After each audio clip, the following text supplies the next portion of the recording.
Assalamualaikum warahmatullahi wabarakatuh. Perkenalkan, nama saya Muhammad Hasbi Asidik. Saya salah satu peserta Latsar CPNS tahun 2025. Saya berasal dari kelompok 2 angkatan 5. Pada kesempatan kali ini saya ingin menjelaskan submateri yang ada pada modul 3, yaitu kegiatan kesiapsiagaan bela negara. Ada berbagai macam kegiatan yang termasuk kegiatan siap siaga bela negara. Yang pertama yaitu baris berbaris dan tata upacara. Tujuan kita mempelajari ini yaitu untuk menumbuhkan disiplin, solidaritas, dan sikap jasmani dan tangkas. Pembahasannya ada baris berbaris, diam dan berjalan. Di situ kita mempelajari bagaimana cara hadap kanan, hadap kiri, balik kanan, dan sebagainya. Lalu ada apel pagi sore, ada juga tata upacara bendera, dan serta ada komando dan aba-aba. Nah, manfaat mempelajari ini yaitu meningkatkan disiplin dan tanggung jawab, serta membangun kesadaran kolektif. Karena tentunya saat kita baris berbaris, itu bukan hanya diri kita sendiri saja, tapi di sebelah kita juga ada teman-teman lainnya. Jadi saat komando bilang hadap kanan, gerak, bagaimana caranya satu gerakan kompak semua menghadap kanan. Makanya membangun kesadaran kolektif. Lalu selanjutnya ada keprotokolan. Protokolan tujuannya membentuk pemahaman tata aturan dan urutan dalam acara resmi. Pembahasannya tata tempat pejabat, tata upacara resmi, tata penghormatan, dan penerimaan tamu.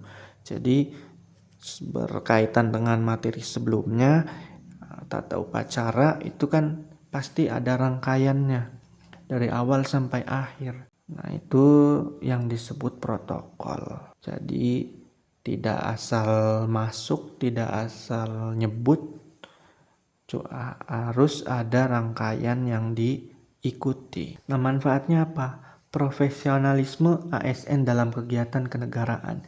Nah, jadi saat kita mengikuti kegiatan kenegaraan, kalau kita paham tentang materi ini, insya Allah kita nggak asal berdiri, nggak asal duduk, tapi sudah tahu posisi, sudah tahu kapan berdiri dan sebagainya. Nah, selanjutnya ada kewaspadaan diri. Tujuannya meningkatkan kewaspadaan terhadap potensi ancaman. Pembahasannya ada dasar intelijen, ada telaahan staf, lalu analisis 5W+1H, dan simulasi permainan intelijen. Manfaatnya deteksi dini, analisis situasi, peningkatan sensitivitas.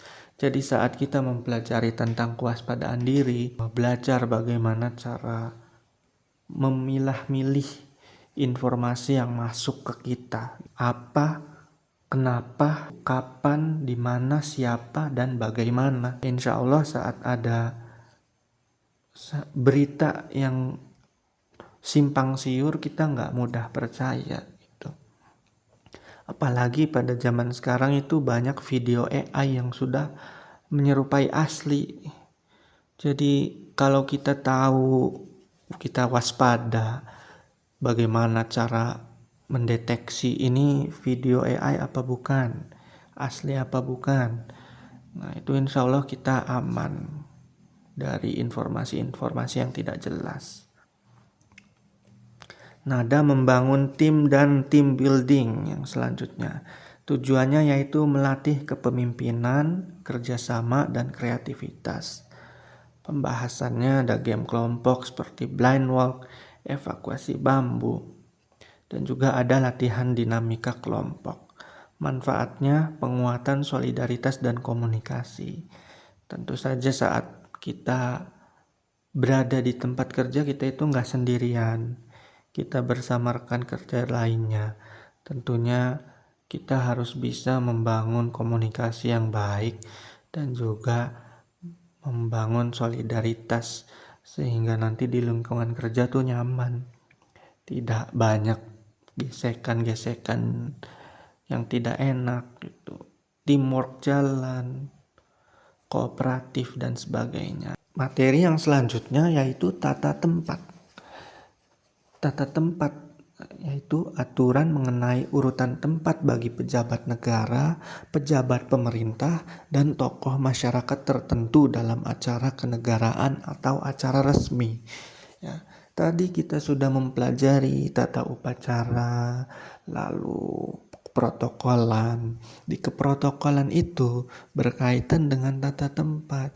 Selain rangkaian acara, nah kita juga diajarkan tempatnya pemimpin di mana, staf di mana, dan sebagainya di acara-acara resmi.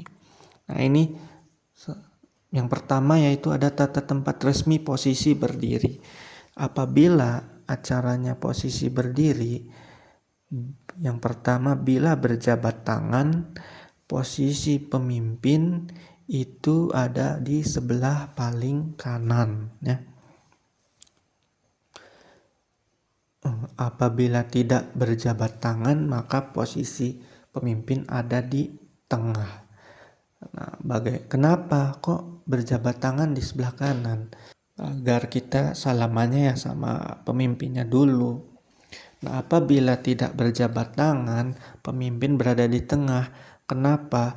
Karena agar fokus dari peserta itu bisa ke tengah, yaitu ke pemimpinnya, memberikan ruang agar yang memperhatikan itu bisa dengan mudah mencari pemimpinnya di mana.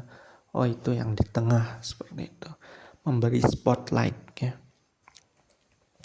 Nah, ini ada tempat resmi posisi duduk. Sama seperti posisi berdiri yang tidak berjabat tangan, posisi pemimpin itu ada di tengah. Apabila dalam posisi duduk, misal rapat ya, meja berbentuk U, pemimpinnya ada di tengah. Kenapa? Agar yang di samping sebelah kanan dan sebelah kiri itu bisa fokus memperhatikan pemimpinnya, dan juga semuanya bisa melihat pemimpinnya. Nah, begitupun meja bulat. Kalau meja bulat berarti diisi dulu secara seimbang sebelah kanan sebelah kirinya. Harus sama biar tahu posisi tengahnya tuh di mana. Nah, ini tata tempat resmi pertemuan tatap muka. Ini contoh misal kita ada pertemuan di aula seperti saat pembukaan Latsar CPNS 2025. Kita memperhatikan pemimpin-pemimpin Kemenag Kabupaten Kuningan itu kan ada di depan. Fokus tertuju pada pemimpin. Yang lain mudah mencari dan memperhatikan. Nah itu saja penjelasan dari saya. Terima kasih. Wassalamualaikum warahmatullahi wabarakatuh.